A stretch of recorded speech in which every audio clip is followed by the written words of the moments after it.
You have likely noticed a contradiction in your own home. A child perfectly recalls an expensive toy they saw 2 months ago, yet forgets what they studied just last night. They hold on to trivial details with ease, while struggling to maintain focus on their actual education. We often assume the solution lies in expensive tonics or a better school. However, the development of a child's brain depends less on what we feed them and more on a structured daily routine. We are going to look at a 5-step blueprint to wire your child's brain for focus and security.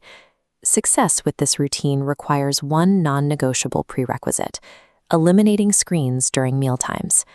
When a child watches a screen while eating, the intense visual stimulation acts as an active barrier. It stops the brain from sending the necessary digestive signals down to the body. Without that clear signal, the child's brain cannot track fullness. The digestive system fails to absorb nutrients effectively, leading to cycles of undereating or overeating that stall physical and intellectual development. Re-establishing this mind-body connection during meals is the foundation. No behavioral routine can be effective if the brain is consistently distracted during its primary window for nourishment. With the foundation set, we can look at the start of the day. In most households, mornings are defined by whistling pressure cookers, rushing parents, and ticking clocks. Children wake up to a barrage of commands and tension. Waking up to this high-stress environment causes the brain to immediately release the stress hormone cortisol. This cortisol spike forces the brain into a fight-or-flight mode. It prioritizes biological protection over academic learning, meaning the child arrives at school in a state where they are biologically unable to process new information. Step 1 is the 30-minute calm wake-up protocol. Tomorrow, instead of shouting from another room, go to your child. Use a gentle touch on their head or back and offer a positive affirmation, such as, "Good morning, today is going to be a great day," rather than a rushed command. Devoting the first few minutes to a sense of security prevents that cortisol spike. This change leads to a noticeable reduction in daily irritability and makes the child more receptive to learning throughout the day. Step 2 is enforcing boredom time. When a child complains they have nothing to do, resist the urge to provide a digital screen, a new toy, or an organized activity. Removing ready-made entertainment forces the brain to self-generate its own engagement. Children begin to draw, build with household objects, or engage in unstructured play, the specific environment where independent creativity is forged. Step 3 integrates 30 minutes of cross-body physical play. This includes outdoor movements like catching a ball, crawling, or riding a bicycle.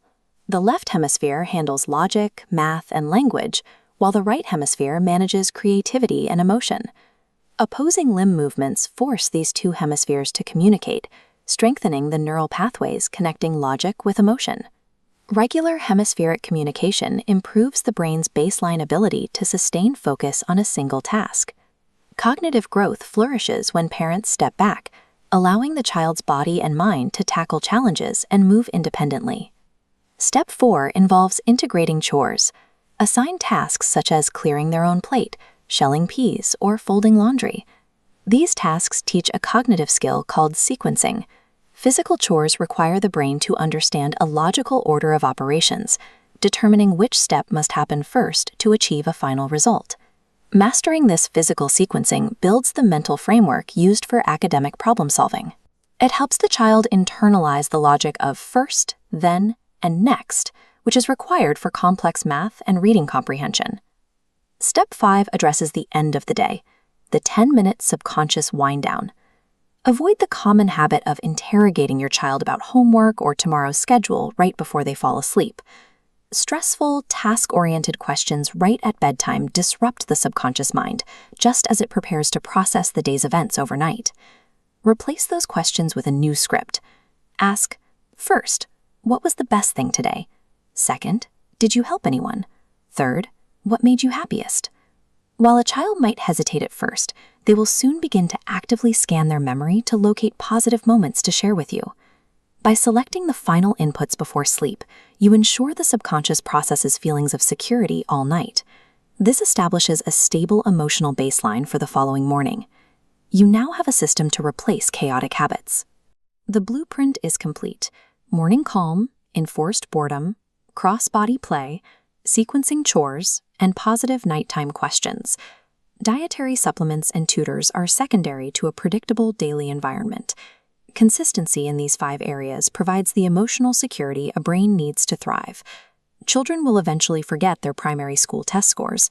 However, their nervous systems will permanently carry the memory of how their home environment felt and how they were spoken to. Commit to implementing just one of these 5 steps tomorrow morning.